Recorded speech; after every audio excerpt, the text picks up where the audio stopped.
Bismillahirrahmanirrahim. Assalamualaikum warahmatullahi wabarakatuh. Bapak Ibu, pagi setengah siang hari ini ada rekan kita Bapak Heri Cahyono SPD akan mempresentasikan tentang modul ajar yang telah dibuat oleh beliau. Waktu kami persilakan kepada Pak Heri Cahyono untuk mempresentasikan. Monggo Bapak Heri. Baik, assalamualaikum warahmatullahi wabarakatuh. Selamat pagi Bapak Ibu. Pagi Pak.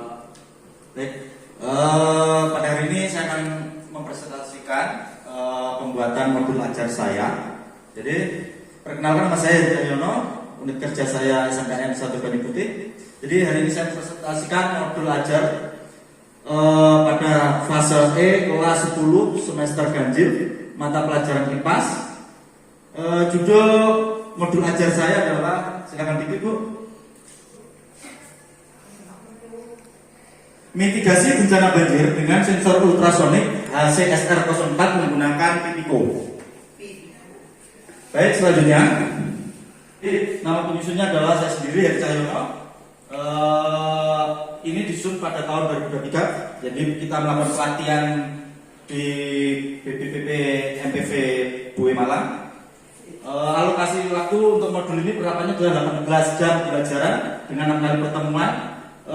Lalu modal pembelajaran yang diterapkan pada modul ini adalah PJBL, yaitu Project Basic Learning. Lalu ke bawah Bu, biasa, gotong royong, mandiri, bernalar kritis. Target peserta didik yaitu peserta didik reguler kelas 10 dengan program kejuruan keahlian yang sesuai dengan materi ini. Tindak lanjut dari kegiatan refleksi pembelajaran ada 3. Yang pertama, peserta didik dengan kesulitan belajar, maka tindakannya dilakukan dengan remedial. Peserta didik dengan pencapaian tinggi nilainya, maka peserta didik dilakukan dengan pengayaan, dilanjutkan pengayaan. Peserta didik dengan ketuntasan, maka nanti kita perlakukannya dengan bantuan khusus. Stop. Ini model pembelajaran yang digunakan dalam pelaksanaan modul ini, yaitu Project Basic Learning dengan sintaks sebagai berikut. Next, ke atas. Oke, ini kegiatan pembelajaran pada pertemuan ketiga. Jadi alokasinya adalah 3 kali 45 menit. Dengan tujuan pembelajarannya adalah peserta dapat mendesain prosedur penyelidikan pendeteksi bencana banjir di pemukiman penduduk dalam kehidupan sehari menggunakan karya sendiri. Untuk PJBL-nya agak ke bawah lagi, ke bawah. Bukan, sorry, ke atas, maaf. Ke atas terus. PJBL-nya pada pertemuan ketiga ini saya menerapkan PJBL pada fase mendesain perencanaan proyek. Untuk desainnya ada di bawah ini. Ini adalah contoh lembar kerja peserta didik yang saya buat pada modul ini. Jadi di sini ada juga siswa menjawab pertanyaan, yaitu tugas mandiri siswa. Jadi siswa nuliskan nama, kelas, absen. Ini adalah dikerjakan, soal-soal dikerjakan secara mandiri, Bapak Ibu. Next. Jadi ini adalah rancangan kegiatan proyek yang ada di modul ini, Bapak Ibu. Jadi ini adalah Pipico-nya, kita rancang sedemikian rupa yang kita hubungkan dengan sensor ultrasonik.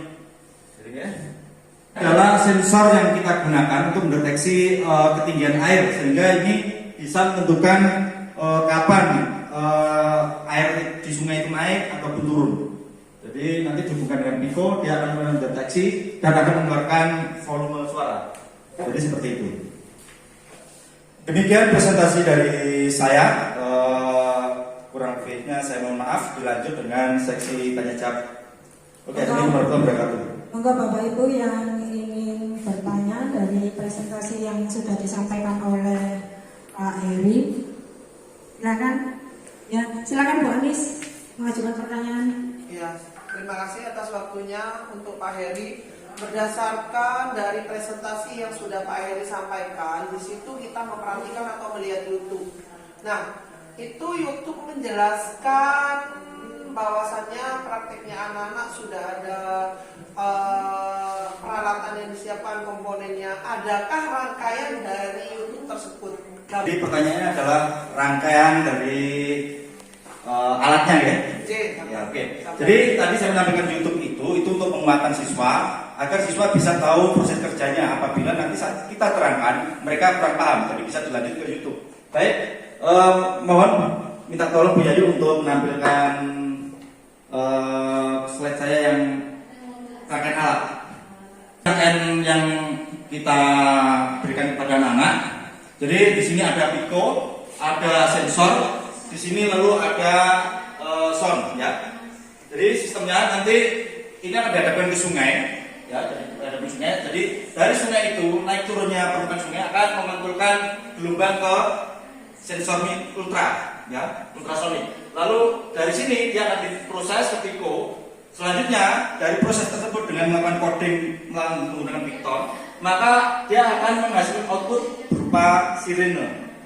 Jadi seperti itu. Jadi saat banjir maka sirene pasti akan berbunyi kalau kita setel dengan ketinggian tertentu. Jadi seperti itu. Kesempatan yang diberikan, saya mau bertanya bagaimana cara kerja sensor ultrasonik tersebut sehingga dapat mengatur ketinggian. Kita dapat mengetahui ketinggian air. Enggak, silakan Pak Heri untuk menjawab pertanyaan dari Bapak Andika. Baik, untuk pertanyaan Andika, cara mengatur sensor ultranya bekerja ya dengan komponen ketinggiannya air sungai ya. Jadi gini,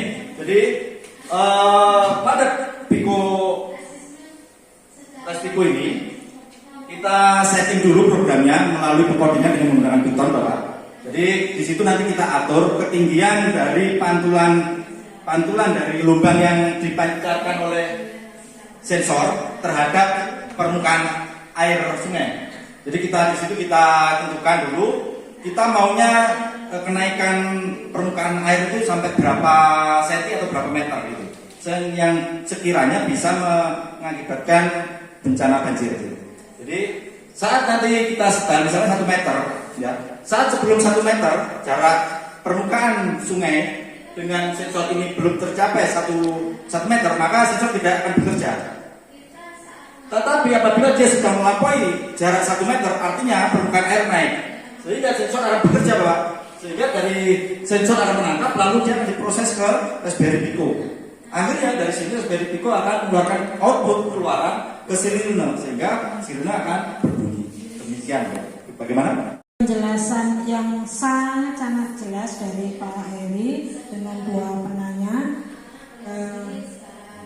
Demikian presentasi dari Pak Heri. Terima kasih atas perhatiannya semuanya. Akhiri, Assalamualaikum warahmatullahi wabarakatuh.